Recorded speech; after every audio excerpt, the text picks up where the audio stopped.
like to play for Coach Henry? I asked him the other day, what do you guys would say? Tell me, what do you think? Man, he's just a great leader. Somebody you want to play for. Like great energy all the time. Always keeping us on 10 all the time. So I feel like he's a great person to play for. Definitely. Is there times when you get, is there some eye rolls, or you ever like want to argue with him, or is that not like that? Nah. I feel like good coaches should get on your nerves. Like, they should make you mad at times because he's trying to bring the best out of you all the time. So you don't want somebody that's always, or that might not say anything to you if you make a mistake. Like, you want him to be on you all the time. He said he coaches you hard. Not just you, but everybody. Yeah. And you said that's what you want. That's desired. Exactly. Are there anybody ever recoil or not like it? Or is it everybody kind of accept it? Everybody pretty much accepts it. Like, I mean, if you don't accept it, you probably won't be playing. So you should want somebody to coach you like that. So I enjoy it. I know you guys like having him here, obviously, but can you see him very soon being a head coach at some level? Oh yeah, definitely. Just with his leadership skills alone, I feel like he can definitely be in the head coaching role. And is he fun? Or he said he's the bad cop. He said the position coaches are more the good cop. Yeah. Can he be fun? Can he play around with you guys or not? Yeah. He's a great dude, man. Okay. Great dude. And then he's been through some stuff this year with his sister. Yeah. And I assume you guys all had his back. But what was that whole experience like for you guys? Oh man, just try to help him as best as we could through it. You know, we all a family, so we just try to help him. That's all. That all makes football seem not quite as important. You know, it kind of put perspective on things. Definitely, because I mean, once you walk outside of this facility, like real life is here now. So we're just trying to escape from it as long as we can while we're in here, but understand that he got somebody to talk to, whether he wants to or he doesn't. So. But you guys were there, it sounds like. Yeah. Okay. Definitely. Miles, quite a bit of improvement in the back end of the defense. What would you attribute that to? Man, just the intentionality in practice, honestly. Just in terms of taking the ball away, in terms of making sure we're taking the right angles to make tackles.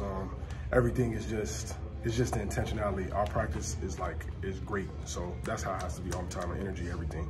So you have the communication system in your helmet. How's that working for you? And you like that role as kind of the quarterback of the defense? Oh yeah, man, it's going good. Really, just with it, I'm just able to give guys calls. Like if it's too loud in there, I'll be able to get guys in the huddle and tell them, like, hey, we got this, that, and the third. So it definitely helps everyone out there. So it's not just for me; it's for everybody. Specifically, how does that help communication with your group? Oh, greatly. It just we're able to get a heads up basically. So if we see a certain formation that's two or that's bunched, and we know we run a lot of men, so teams try to pick us all the time. So that's just a heads up. He'll just tell me, hey, tell them this, that, this. You know what I'm saying? Mm-hmm. I mean, defense started the year, obviously. I know with the shutout, but what kind of growth have you seen through 4 games? Man, we're just trying to keep it going each week. I know that these last two games we haven't had as many turnovers. We've been able to punch the ball out a little bit, but not been able to recover them, not get as many interceptions. But man, we still harping on it in practice every day, and sometimes it might not always roll your way. You know what I'm saying? So we're just trying to keep the intentionality up and keep the growth going. Definitely. I mean, even maybe in these games where you're not getting as many takeaways, to still play pretty solid overall defense, get the wins. I mean, is that just? I mean, it shows you maybe you don't have to have 4 takeaways as a crutch. You can still win games.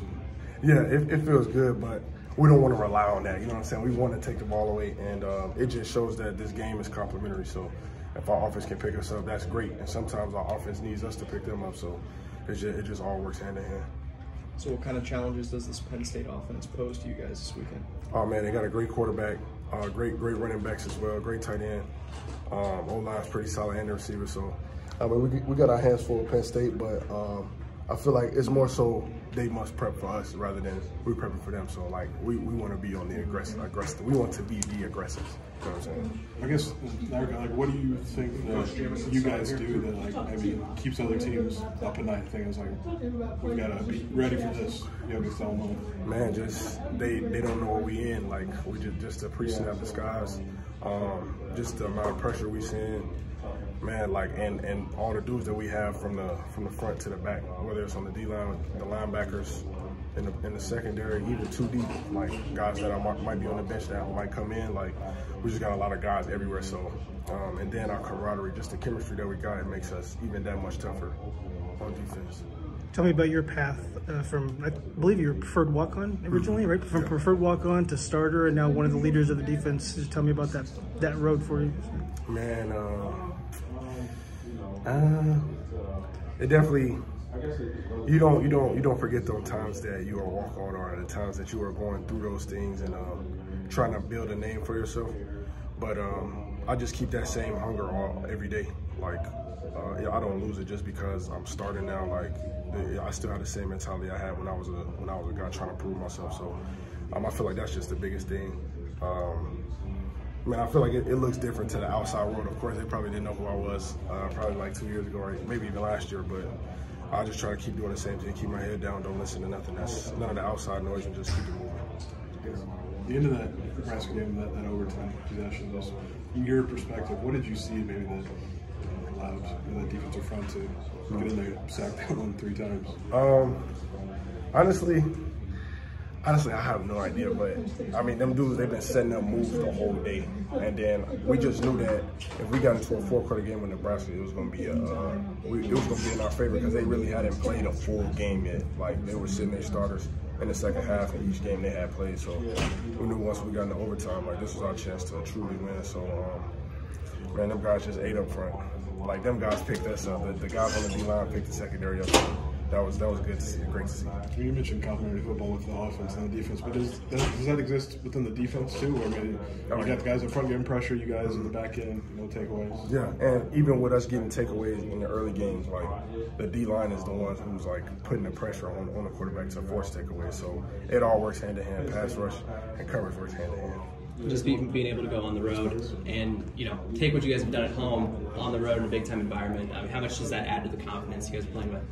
It adds to it tremendously, and just understanding, like, man, the crowd can't affect us. At the end of the day, we're still playing on a 100-yard field.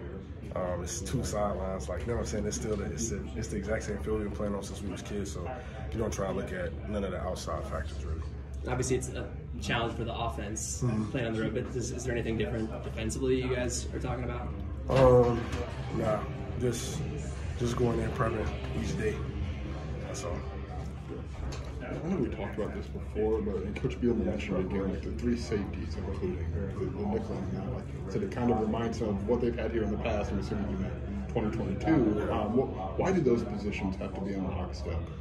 Man, because they're pretty vital in terms of communication, pretty much. So, like, the boundary safety, man, he's like one of the most pivotal positions in the defense because he's literally a linebacker and he's a coverage defender at the same time. So he got to be on point all the time.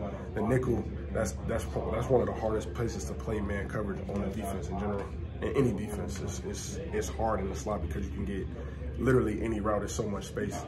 And then a free, he got to be able to correct everyone's mistake, regardless if it's the boundary safety or the nickel. He got to correct linebackers' mistakes, the D-line's mistakes. So it's just, those are truly important pieces to the defense. So we just all got to be communicating and be on the same page. What is it about you 3 in particular that makes that work? I remember Sid Quan had it really done. Like, why personality-wise do you 3 work about that? Man, just all leaders. At the end of the day, like, we all speak up.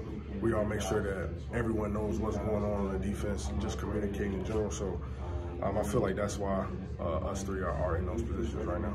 This might be a dumb question since you've been in this position for 2 years, but would you believe this if this would have been 2.5, 3 years ago and you're here as a cotton wide receiver? Nah, honestly, I don't. I wouldn't have believed it.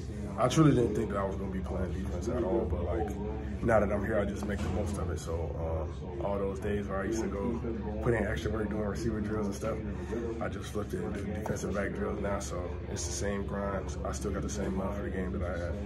What gave you the confidence to walk on to a Big Ten program? Right? Like, it does seem to be the level of confidence required that you can hold your own. So why did you have that? Man, I always knew I was better than guys that might have been at bigger programs, because you always see dudes go to bigger high schools or better colleges from where you're from. So I just trusted God. I just put Him first, and I just put the work in. Like, and that's what I've done my whole life. That's literally my blueprint to everything that I do. Is just keep God first and just work. So that's all I've done. What led you to Illinois? To Illinois. What led you to, yeah. Well, I was in prep school for a year right after high school, and that was out in Connecticut, so I realized I didn't want to be away from home anymore. So once I came back, it was between either I could have either went to Illinois or walked on to Nebraska, but I was like, why would I want to leave home again after I was just in Connecticut for a year, and I didn't want to be away from home anymore, so I was like, let me stay here and walk home. I could look it up, but I'll ask you, what high school did you go to? I went to St. Lawrence for my St. first 3 Lawrence. years, and then my last year I went to TF North. Gotcha. Thanks, Miles.